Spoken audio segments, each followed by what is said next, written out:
Hi Flosstube, it's Karen. I'm back with video number 25. This is Thursday, August 3rd, 2023. I'm a day early, but I'll talk about that later. If you're returning, thank you so much. I really appreciate my faithful subscribers and those who come back and those who comment. Even if you don't comment, I appreciate you coming. If you're new to my channel, you're so welcome here. I hope you see something that you like and that you will subscribe and return again. I have lots to show today. I'm really excited. I have a couple fully finished. I have a finished stitch. I have whips and a little tiny bit of haul and my state fair prep. And anyway, let's dive in. Let's take a look and see what we have. Okay, two fully finished objects. I told you that I was signed up for an online class with Stephanie Webb of Lindy Stitches and Lady Creates. Her name just went right out of my mind. I'm sorry. Lady Creates. Anyway, they had a virtual class. It was wonderful. It was great. We made this beautiful needlebook. The front was, of course, designed by Stephanie, Lindy Stitches. And then the finish was, I think, a collaboration with Lady Creates and Stephanie. So it ties with a ribbon, this pretty little ribbon. Here's the back. Nice quality quilting fabric. So it ties with a ribbon. If I can get it undone. Okay, and I could trim those shorter. I just didn't do it yet. And we have a little hinge there, and it opens up. And we have the wool for needles, and I'll talk about those stitches in a little bit. And then this side holds scissors with ribbons tying the scissors on. The pretty mini pom around the edge, and mini pom around the edge there, and it's supposed to look like the bird has like a ruffled skirt or something. That's what she said the inspiration was. I learned a lot from listening to both of them. Uses of glue, various tools to make this needlebook. The one thing I'm most excited about is this. These are French knots made with silk ribbon. And now that I know how to do that, I will be doing that again. Oh, and you see there's little rickrack peeking out underneath the mini poms. I think I hid that too much. I mean, it should show a little bit, but anyway, that's my inexperience. So I have a lovely needlebook, happy to use it. I'm looking forward to doing that technique sometime in the future. Thank you, Stephanie. Looking forward to doing another class like that again. That was very useful, very useful. So if you have an opportunity, you might want to do that. I have a second fully finished object. I finished the velvet Parsnip needlebook. So I have two needlebooks now. This is the pattern from Stacy Nash Primitives.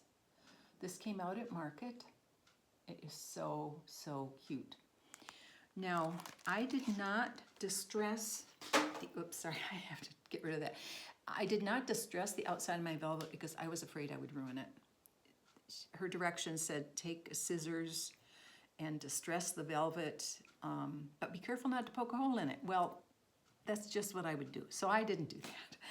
I did not want to take a chance. So I used the oilcloth thread to make the lines on the top to make it resemble a parsnip. I didn't do it on the back. I probably should have done it on the back too, but I didn't. I could still add that. And then the wool at the top is the leaves, the parsnip. And then here, representing the roots on the parsnip. We have a little hinge there on that side made of the wool, and a button closing on the back, again made of wool. On the inside, ta-da, there's my bunny. And the needles go on this side, nicely padded. Her directions were very clear. I enjoyed doing it, and as I told you before, I purchased this as a kit from Country Sampler in Spring Green because I knew I would not be able to source the materials. I'm so glad I did, because the materials are wonderful, and I'm happy that I have another. So I have 2 beautiful new Needlebooks. Yay me. Okay, those are my fully finished. And let's take a look at my book of days and see what I've done since the last Flosstube. Last Flosstube was on August 21, and the next day was the finishing class online. And I finished, the next day, I finished my Prairie Schooler Santa. This is the 2008 Prairie Schooler Santa. And I did this as part of Sherry Colorado Cross Stitcher's summer camp. This was my July. So that's finished. And I have on this I'll open this up. I have, so this is the 3rd one I got on this piece of fabric. And I think I have room for 2 more. I hope I do. And I have another piece of fabric in my Prairie Schooler Santa bag. But I have 7 patterns left. I don't think I have enough fabric to get all 7, so I may have to buy some more fabric. And I do it on that 18 count Davos that the models are stitched on. So this is the other piece of fabric I have. I think I'll probably get 4 out of that, and that's about it. I don't know how close I dare put them to each other, because I want to have enough to finish them into ornaments. So that's Prairie Schooler Santa. And as I say, I have 7 more patterns. I haven't started any of them, so they're not whips. And I'm going to get those done for daughter. Okay, oh, and then I stitched on Strawberry Bird by Blue Flower. This, my daughter requested this one. She saw this when I did a kit parade, and she said, I really like the one. It's something about blue, and it has strawberries and birds. And this is it, Blue Flower. Janine McGowan. This has got a nice little start on it. And I did do a little change up on it. The thread, the floss that is the stem is also supposed to be the inside the leaf, but there's not enough contrast between those 2 colors. And I'm using all DMC. And so I used my DMC card, my wonderful DMC card that has the real thread on it, and I found a DMC thread that had just a little more contrast, so the detail on the inside of the leaves shows up, and I'm glad I did that. I'll use that color only on the inside of the leaves, and then I'll use the called for DMCs in the rest of the pattern. But I have a nice little start on that. That's the Blue Flower Strawberry Bird. Okay, so that is, so there's my July. Had my post-it to remind me to put up my August. I've just started August. Not a lot of stickers, not a lot on here, but that's my beginning. Okay, so my whips, Strawberry Bird. Okay, this one you haven't seen for a while. Now back from a world tour. Red Deer. You'll probably remember that I had a mistake that I couldn't find. I was very frustrated, couldn't find it. And some very smart viewers said, take a picture of it with your camera. I did. And also I had been away from it for a while, so when I was counting and recounting, it wasn't that I was remembering what I had counted in the past, I had to recount. So I found my mistake and moved on. Look. So I finished the deer and moved on. Oh no, over here, and moved on, and I'm almost done with this next pot of flowers. And that's the top half. I've completed the border down farther on the flowers in there. So I made some really good progress on Red Deer. Now where my mistake was, remember I was, I'm sure it's correct because this is lining up exactly the way it's supposed to on this flower. Well, apparently something's off 1 stitch here. So that fooled me into thinking it was correct. It wasn't. And it was up here in this ear. So when I came down, it was wrong all the way down. So when I found out where it was, and this was just outlined, it wasn't filled in, I backed it up to here and made my adjustment here and then moved on because this didn't matter. Nothing else was counting off that, so it didn't matter. So I'm all caught up, corrected on that. Happy day, happy day. Red Deer Sampler. Oh, love it. Love it. I really couldn't put it down. I think I did 6 days on Red Deer Sampler. It felt so good to get going on that again. Okay, and now my focus piece. And you know what this one is. This is Jane Hopkins. Pretty, pretty Jane. We're seeing this all over the internet. A lot of you are doing this. I think Carrie, Tiger Lily, is starting it. Jessica Sweetwater is getting ready to start it. Anyway, I've seen it quite a bit. She's a beauty. Hands across the sea. And here I am. Here I am. Yay! I'm just about done. I have 4 more flowers to fill in here, and I have to do the red in this basket. And my stitching is done, but then I have satin stitch that goes around, and not goes around, but comes off the border, various places, and I think there's a line of it under the ear down here at the bottom. So, oh, so beautiful. I love it. Jane Hopkins, so close, and it's my focus. I owe her 4 more days this month. She'll be done. She'll be done, and I'll move on to my next focus, which, by the way, is the big red one, Maria Vincenza Laricia. Woo! Okay, Jane, you're beautiful. You're beautiful, and you're almost done. Okay, last Flosstube, I had whined and complained because I made a terrible mistake on the Forget-Me-Not box that I'm doing based on Katie Strachan's Simple Harmony box. So took a step back, went back to the drawing board, literally, and I drew full-size patterns for every piece, made sure I had enough to wrap. Here's the front piece, wraps around the side, overlap for the bottom. For the bottom, and at the top edge it'll have a braid on it. And the top, which was the offending, well, it didn't offend, I offended, but it was the offending piece. So I have the full-size pattern for the box top to wrap around. Then I laid my full-size pieces on my remaining fabric. I had plenty, so I've cut the pieces with plenty of extra. It'll be fine. I'll order 2 more spools of thread from the attic. That's, other than time, that's all I lost. So I'm ready to move on with that, and onward and upward. It's all stitching, right? So it's all good, it's happy stuff. Okay, moving forward, I have gotten my things prepped for the State Fair. Drop-off is on the 12th, and I was asked what else I was going to do for the State Fair, because last time I had shared that I'm doing Elizabeth Isles.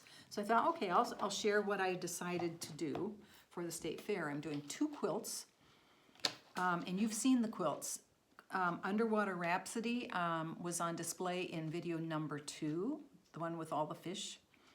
And Winter Wonderland was in video number 7. That's the one where the judges, last time I submitted it, said that the edges should lie straight, and they were absolutely correct. Yesterday I crawled around on the floor and I blocked the quilt, and I'm feeling it today. But I dampened, go with my 15.5-inch square ruler in the corners, pin them to make sure they're straight, measure the sides, measure the middle, measure the bottom, make sure that's correct, then all 4 corners, then right side, left side, middle, make sure they're right, and the diagonal corner, did that, and I pinned it. I have plastic on the carpet in the family room, and then I did my quilt, and I use stainless steel pins. They're T-pins that I use to pin quilts onto my long arm machine, and sprayed it down with a misting bottle. Same thing I use when I iron if I want something to have water on it, and got those edges, especially the binding, just got them good and damp, not soppy wet, they were not laying in a puddle of water or anything. and blew a fan on it and had my little space heater on it for the afternoon, turned the space heater off late afternoon, and then left the fan on all night. It's all dry. I haven't unpinned it and gotten it up, but it's going to be re-entered. So Winter Wonderland will go in for another try. I think I was a little full of myself on my quilting. I thought that would carry, and I just didn't really pay much attention to the work I had done on the binding. So, but I was rightly reprimanded, and so it'll be fine. I'm sure it'll be fine this time. So the 2 quilts will go in, and I have 5 cross-stitch pieces. And I thought you might be interested to hear what the categories are that I'm entering in. And this is just in the number order that they have their categories. So let's see, class 190, yes. Okay, the first one in the list is a framed piece done on any count of Aida fabric, size not to exceed 110 inches in perimeter. And I have, at this point in time, only one Aida piece that is framed, and it's Rose Aida Featherstone. And this was an exclusive from Traditional Stitches in Canada, I'm pretty sure, as I recall. It's a Hands Across the Sea, Rose Aida Featherstone. This is the one that I did the little coffee dunk to tone down the white fabric a little bit, and I'm so happy with the outcome. So this was the only piece I have that would qualify for that category. So this Rose Aida is definitely in. Okay, I'm gonna slide over and put it on my ironing space so I can't lay it on the floor. Okay. Okay, the next category that I qualified for was a framed piece done on any count specialty fabric. Now listen to what they call specialty fabrics. Including but not limited to Joblin, Lugana, linen, even weave, Congress cloth. Are they specialty? Why are they specialty? Why isn't Aida specialty? I don't know. I don't know. That's kind of a narrow-minded thought process, I think. But nonetheless, okay, so it's a framed piece, not to exceed 110 inches. And I mean, I had any of my pieces could fit that practically any of them. So I'm going to submit Land That I Love. This is Teresa Kogut. I stitched this on 40 count mallow. I used, oh, well, it's right here, for heaven's sakes, why am I straining my brain? I used all DMC floss. I did not use any overdyes. And this one was framed at Michael's, and the frame, I don't know if you can tell, but it's kind of a navy blue, which is just beautiful with those blues. It just really makes them pop.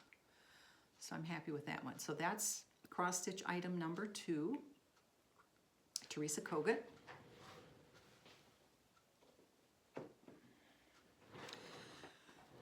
Okay, the next one is a finished unframed piece done on any count specialty fabric, including but not limited to, in that same list. Okay, and it can be things but not limited to. It could be pillow, belt, shoes, jewelry, garment, tote, purse, stand-up, decorative item, etc. No size limits. And as I told you last time, Elizabeth Isles is going to be going in that category for me. I love that. I love that bird. Every time I look at it, I go, oh, I love it. So glad I stitched that. And thank you, Laura DeWitt, for choosing that for your birthday piece. The next one I can enter is a framed or unframed item on any count, Aida or specialty fabric, done by a stitcher age 65 or over. Well, hello, I qualify for that. Anything I stitch would qualify for this category, but the one I narrowed it down and decided to enter is Huckleberry Farm from Blue Flower. And on this one, I did virtual, hang on, let me pull my card. There were a couple of overdyes I did, Rum Raisin and Williamsburg, because I didn't like the DMC for that, and the rest were DMCs. And I did a little alteration in the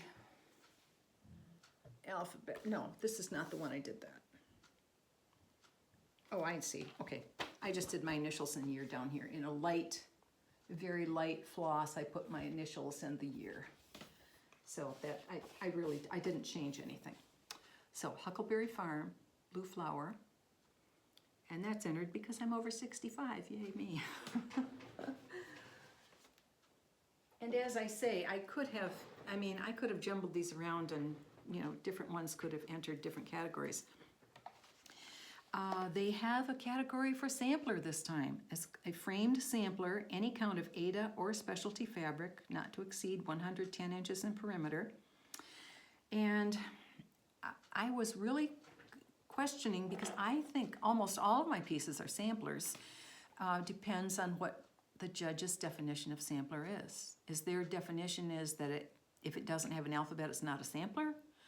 I just don't know what the qualifications are for the cross-stitch judges. I mean, it could be a shop owner for all I know. I don't know. So I thought, well, okay, I'm going to get one that is for sure shooting a sampler. Anybody would look at it and say it's a sampler.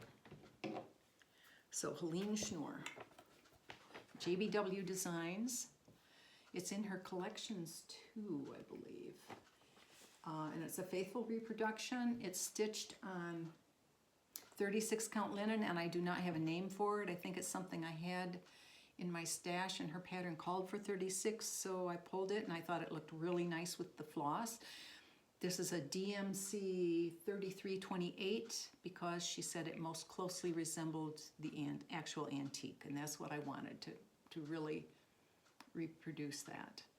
And I didn't put my initials on this at all. It's just labeled on the back. I didn't, sometimes I do something to slip my initials in because my initials are in the alphabet, KLM. So sometimes I'll change out change the colors so KLM is a different color or something like that. But certainly on this I was not going to because this is a reproduction. Definitely a sampler. But I also had contemplated Rosa Sugars. That's a sampler, sweet little sampler. I thought Christmas Rose is a sampler in my mind. Would they think it's a sampler? I thought Halloween Quaker is a sampler. In my mind, that's a Quaker sampler, but I didn't know if they would count that. So I went with the absolute, definitely, for sure, this is a sampler. And I love it. Anyway, so those are the 5 cross-stitch pieces, and I told you my 2 quilt pieces, so we'll see what we see. I have just a tiny little bit of haul. I have not gotten my order from the attic nor from Hobby House yet, so I don't have those. Tiger Lily Designs came out with a mini project keeper. It's smaller than a project bag, and it's smaller than her other project keeper, which I had my red deer in, but it's over there. I'm not going to get up and get it. So I have the pattern. I want to make one of these. We have a trip planned in September, and I want something smaller than a project bag. I don't want to deal with a project bag on the plane. It's just too big and cumbersome. So, and then I have to figure out what am I going to take to stitch, because lighting, magnification is questionable. So anyway, this is a project to be worked on soon. Okay, dun dun dun dun dun. Plans. We're going to be slipping in a quick trip to Michigan. That's why I'm filming a day early, because between all of our appointments and things coming up and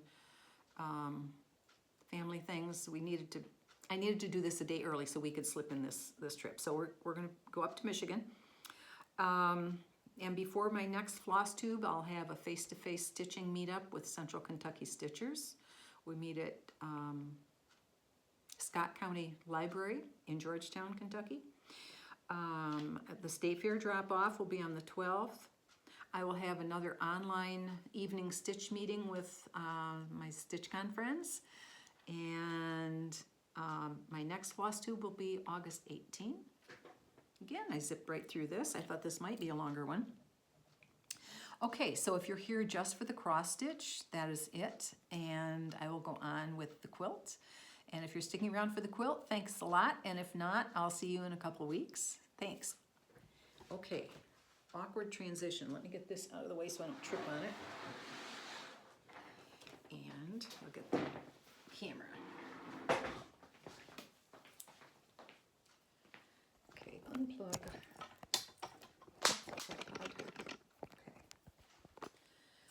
Okay, this is a Fig Tree Company quilt again. I showed the canned pears last time was Fig Tree also, and again, this is just her gorgeous color palette. I love her color palette. So fresh. Let me give you a look here.